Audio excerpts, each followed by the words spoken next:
Jamie, very good morning to you. What's it like being in Melbourne at the moment? It's a bit cold this morning, actually, Jace. A bit of a change in the weather, but the mare looks well, and we're looking forward to the challenge today. Everything has seemingly gone really well. Is that fair to say? Yeah, we've been pleased with her preparation the last 3 weeks from the futurity. She stepped up to the mark nicely, and her work's improved, and as the record suggests, she usually does improve with the run, and we're hoping that's the case today.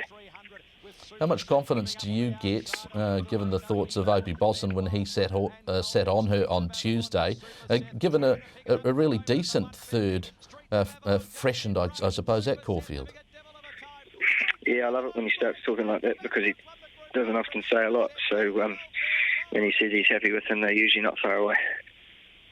Given you're drawn 5, you must be pretty happy that tactically gives you a few more options to be where you want to be? Yeah, exactly. We're sort of a victim of bad barriers when she was going well here in the spring and had to go a long way back to get cover. But from 5 there today, hopefully we're going to be, 4th or 5th, one off the fence and have a chance. What are your overall levels of confidence? It's a $5 million race. You've got a lot of high-quality thoroughbreds there that are going to be peaking to try and win the thick end of the prize, notwithstanding Alligator Blood, the clear favourite. What are your levels of confidence in your mare that she could get it done again in a big race on Australian soil?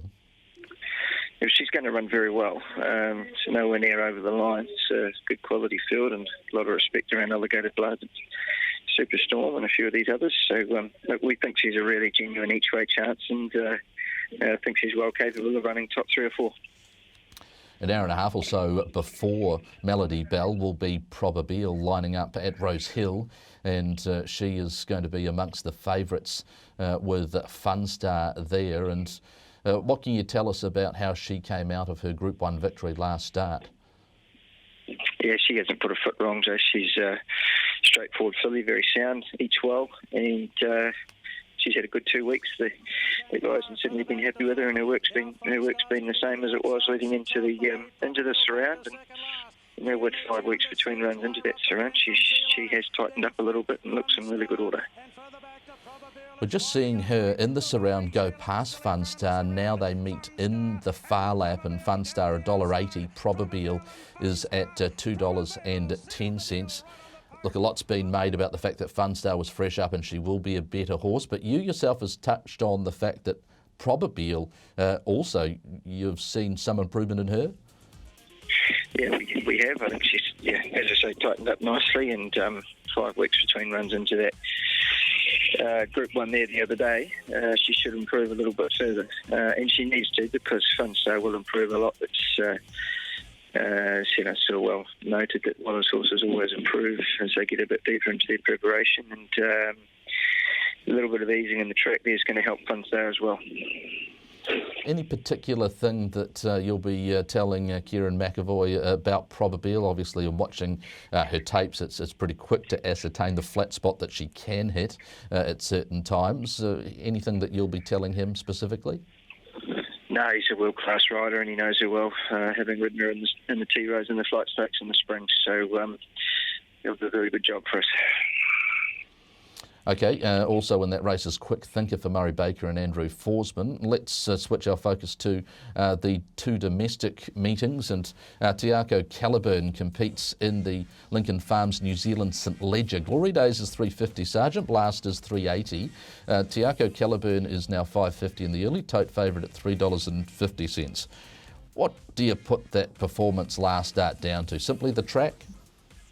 I think that's the only thing that we can say. As work leading into the race had been spot on, we were confident of a forward showing, but that race was the second last on the day, and probably by that stage it was heavy, travelled well. When they let us hit go, just nobody home. So looking forward to seeing him down there over a trip and on a better track, and think he can turn his form around.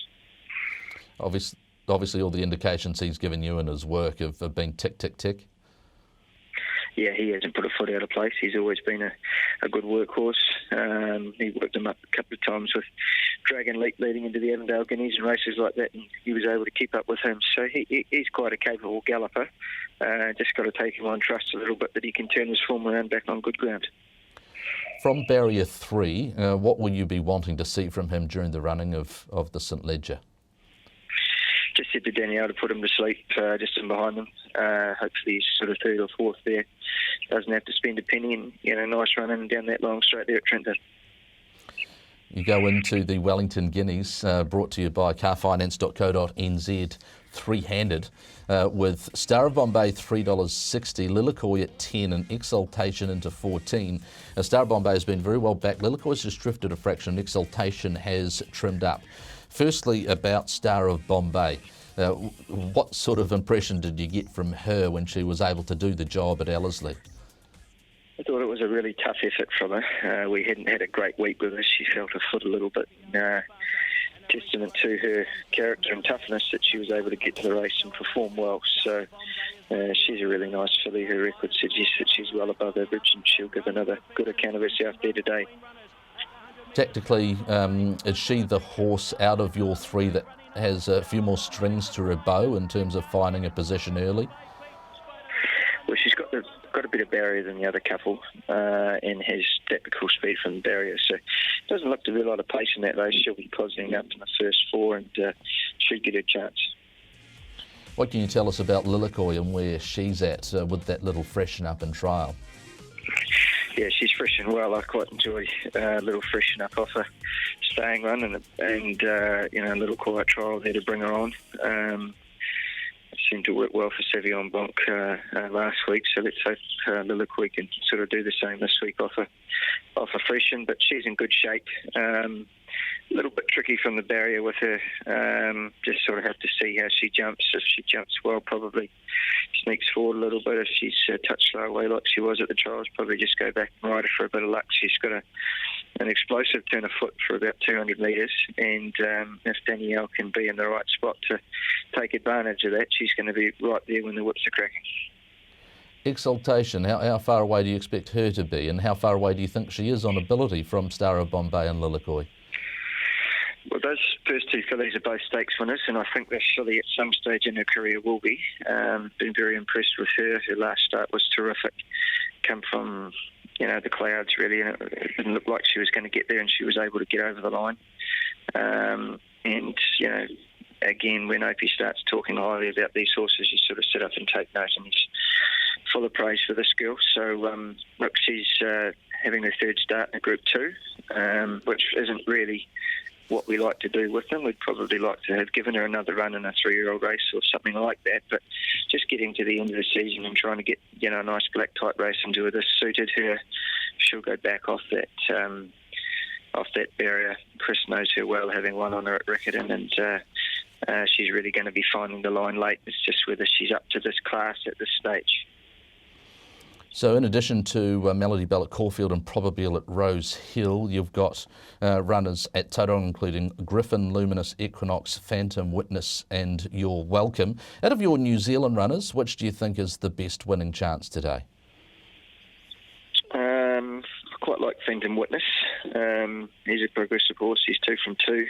Equinox will run well in the same race. First start as a gelding with the claim.